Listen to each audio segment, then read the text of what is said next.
This aroused great wrath among the Christians, and especially the Roman emperors, who not only instigated the Abyssinians, Ethiopians, against Arabs but also assembled a large fleet that helped the Abyssinian, Ethiopian, army, of 70,000 warriors, to effect the second conquest of Yemen in 525 AD, under the leadership of Ariad, who was granted rulership over Yemen, a position he held until he was assassinated by one of his army leaders, Abraha, who, after reconciliation with the king of Abyssinia, took rulership over Yemen and, later on, deployed his soldiers to demolish Al-Kaaba, and, hence, he and his soldiers came to be known as the Men of the Elephant.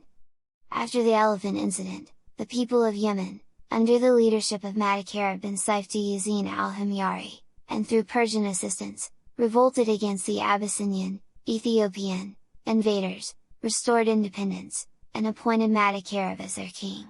However, Madakarib was assassinated by an Abyssinian, Ethiopian, he used to have him around for service and protection. The family of Duyazin was thus deprived of royalty forever. Kisra, the Persian king, appointed a Persian ruler over Sana'a and thus made Yemen a Persian colony. Persian rulers maintained rulership of Yemen until Badan, the last of them, embraced Islam in 638 AD, thus terminating the Persian domain over Yemen. Rulership in Hira.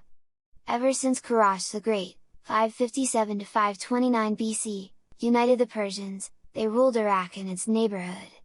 Nobody could shake off their authority until Alexander the Great vanquished their king Dara I and thus subdued the Persians in 326 BC. Persian lands were thenceforth divided and ruled by kings known as the kings of Sex, an era that lasted until 230 AD. Meanwhile, the Cottanians occupied some Iraqi territories and were later followed by some Adnanians who managed to share some parts of Mesopotamia with them.